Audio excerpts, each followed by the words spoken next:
Shabbat Shalom. It's Ruben Abramov. Yes, the Haftorah man from Jerusalem. Live from where it happened and when it's going to happen. Here's what's going on. This Shabbat is Chazon Yeshayahu. A lot of times Shabbat is named after the Parsha. This week is named after the Haftorah. What Haftorah? This week's Haftorah, Chazon Yeshayahu. The prophet that has more Haftorahs than any other prophet is Isaiah, Yeshayahu. If we have about 80 Haftorahs, 20 of them are from Yeshayahu. Why is this man so important? If the Torah explains our history, Yeshayahu reveals our destiny. He lived in Yerushalayim. What's in his name? Yeshayahu. God, Yah, will save us. Yeshua, God will save us. And he lived in Jerusalem about 2,600 years ago. He was born in a time where Jewish people had the Beit HaMikdash, they had the Holy Temple, and he's warning the people to be careful and do teshuvah. Listen to what we were doing. Idolatry, avodah zarah, idol worshipping, adultery, I don't need to explain, murder.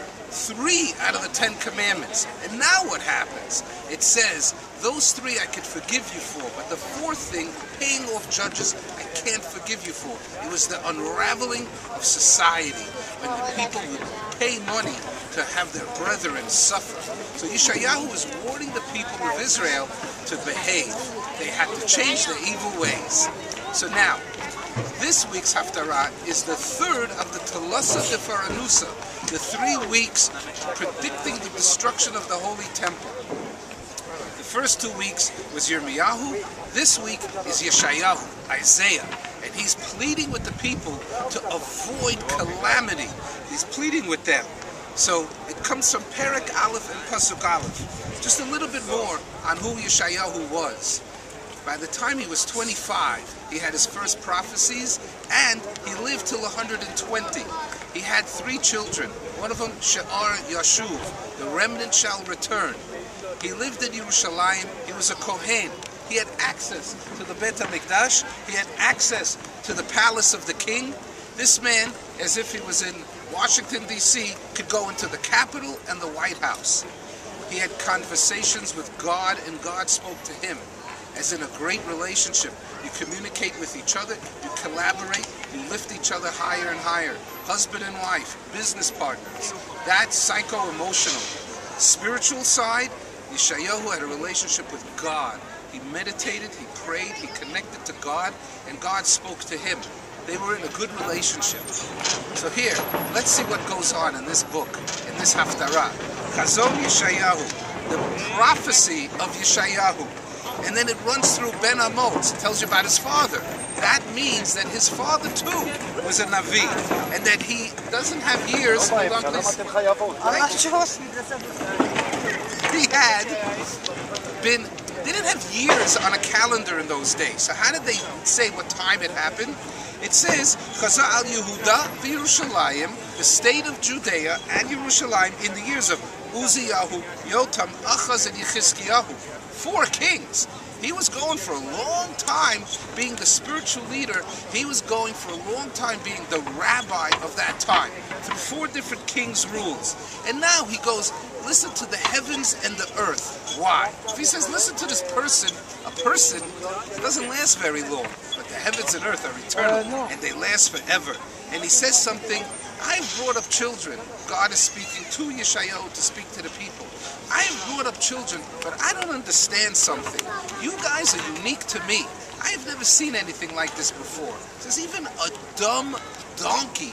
If you hit it, it goes in the direction you hit it. If a donkey sees the water, it drinks from the water. But you guys, you have been beaten, welts from head to toe, and you still don't get it.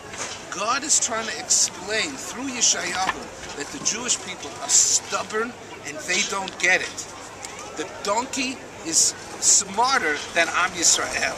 He says, and then you do your sins, and then you come to me, and you start offering up sacrifices to me, and you think like this crackling of the fat and the sacrifices is pleasing to my ears. It's nauseating. It's disgusting. I don't want to see it. And it explains from head to toe the Jewish people. The leadership is a saying that the fish stinks from the head down, and that the Jewish people stunk from the leadership on down. Now, what happens? He's pleading with the Jewish people, and he's saying to them, stop giving me any kind of prayers in my Beit HaMikdash. You come here on Shabbos, you think I want to hear your prayers? I don't want to hear it. Rosh Chodesh, which was similar in spiritual observance in those days, I don't want to hear it anymore.